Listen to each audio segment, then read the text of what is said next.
और अब बात ध्यान से देखें, पार्थ का झूठ पत्र, द ग्रेट स्कैम एक्सपोज्ड। इस स्टोरी में बड़ा ट्विस्ट एंड टर्न आ रहा है।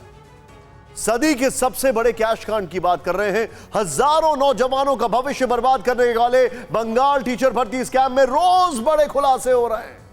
जैसे जैसे इन्वेस्टिगेशन आगे बढ़ रहा है, पार्थ चैटर्जी और अर्पिता मुखर्जी की काली कमाई से खड़ी एम्पायर का एक एक डॉक्यूमेंट बाहर आ रहा है। आपको पार्थ से जुड़ी करोड़ों की प्रॉपर्टी की पूरी डिटेल बताएंगे। आपको बताएंगे कि कैसे पार्थ चैटर्जी ने अपनी कमाई को लेकर झूठ का जाल बुना था। पार्थ के झूठे हलफनामे के बारे में बताएंगे। लेकिन सबसे पहले आपको दिखाते हैं हजारों नौजवानों का भविष्य बर्बाद करके तिजोरियां भरने वालों के आंसू, गरीबों के पैसे से महल खड़े करने वालों पर जब जांच एजेंसियां एक्शन ले रही हैं तो उनकी आंखों से आंसू निकलने लगे।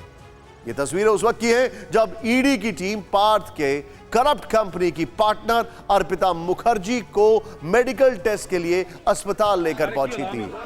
लोग कहते हैं महिलाओं के लिए ही टीवी सीरियल बनाई जाती है, आप उसे बदल दो। सफल महिलाओं से सफलता का पाठ पढ़िए। फ्रीडम ऐप को अभी डाउनलोड कीजिए। अर्पिता कार में फूट फूट कर रोने लगी। अर्पिता अस्पताल के अंदर जाने को तैयार नहीं हुई। बड़ी मुश्किल से सीआरपीएफ की महिला जवानों ने अर्पिता को बाहर निकाला। जैसे तैसे अर्पिता को व्हील चेयर पर बैठाकर अस्पताल के अंदर ले जाया गया। पार्थ चैटर्जी को भी अर्पिता के साथ इसी अस्पताल लाया गया है। यहां पार्थ ने खुद को विक्टिम बताया। पार्थ ने कहा कि उन्हें साजिश का शिकार बनाया गया है। इस बीच आज बंगाल टीचर भर्ती स्कैम में सूत्रों के हवाले से बड़ी खबर आई है। बढ़ सकती है पार्थ चैटर्जी और अर्पिता मुखर्जी की मुश्किल। डीआरआई और आयकर विभाग शुरू कर सकते हैं केस की जांच। ब्लैक मनी एक्ट के तहत दर्ज हो सकता है मुकदमा। आयकर विभाग ने अर्पिता की 5 साल की आईटीआर मंगवाई। अगले हफ्ते मामले में कुछ और लोगों की गिरफ्तारी भी संभव है। पार्थ चैटर्जी के ब्लैक मनी ऑफ बंगाल का दायरा इतना बड़ा है कि अब इसकी छानबीन में ईडी के साथ साथ इनकम टैक्स और डीआरआई के अफसर भी लग गए हैं। पार्थ चैटर्जी और उनकी करीबी अर्पिता मुखर्जी से जुड़े कई राज खुलना बाकी हैं। अर्पिता के 2 घरों से 50 करोड़ निकले हैं, लेकिन ईडी के सोर्सेज के हवाले से चौंकाने वाली खबर आई है। पता चला कि अर्पिता की 4 लग्जरी कार गायब है। 4।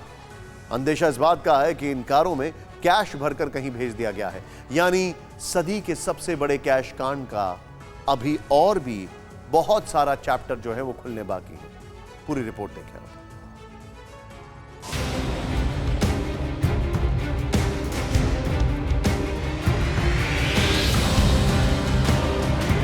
पार्थ चैटर्जी और अर्पिता मुखर्जी के घर से 50 करोड़ कैश निकाला जा चुका है।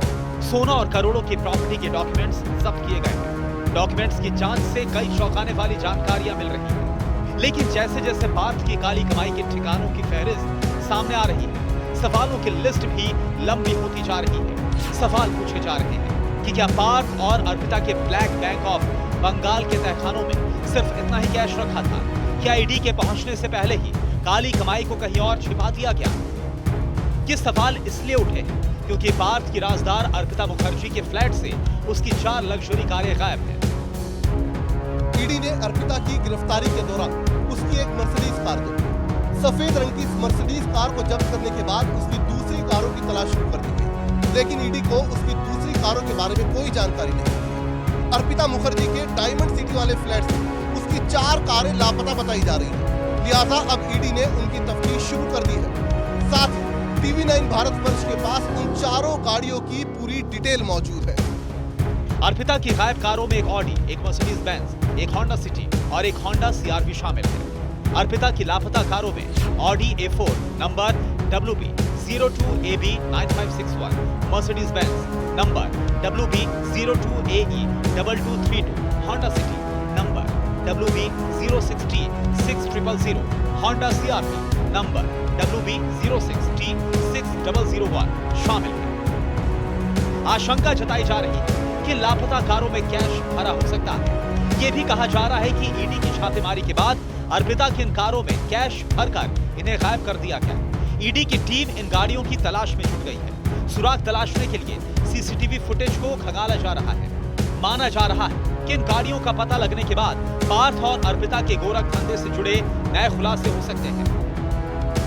ईडी की पूछताछ के दौरान अर्पिता ने कई चौंकाने वाले खुलासे किए हैं। अर्पिता ने बताया कि सारे पैसे पैक करके एक कमरे में रखे जाते थे। इस रूम में पार्थ चटर्जी और उनके लोग ही अंदर आते थे। सूत्रों के मुताबिक अर्पिता ने बताया कि पार्थ उसके घर को मिनी बैंक की तरह इस्तेमाल करता था। ईडी सूत्रों के मुताबिक पार्थ चटर्जी 40 सिम का इस्तेमाल करता था। गुप्त नंबर से अर्पिता और अन्य किरदारों के जरिए रकम को अलग अलग ठिकानों पर भेजा जाता था। पार्थ चटर्जी के इस गोपनीय नंबर की जानकारी भरोसेमंद लोगों के अलावा किसी को नहीं थी। लोग कहते हैं महिलाओं के लिए ही टीवी सीरियल बनाई जाती है, आप उसे बदल दो। सफल महिलाओं से सफलता का पाठ पढ़िए। फ्रीडम ऐप को अभी डाउनलोड कीजिए।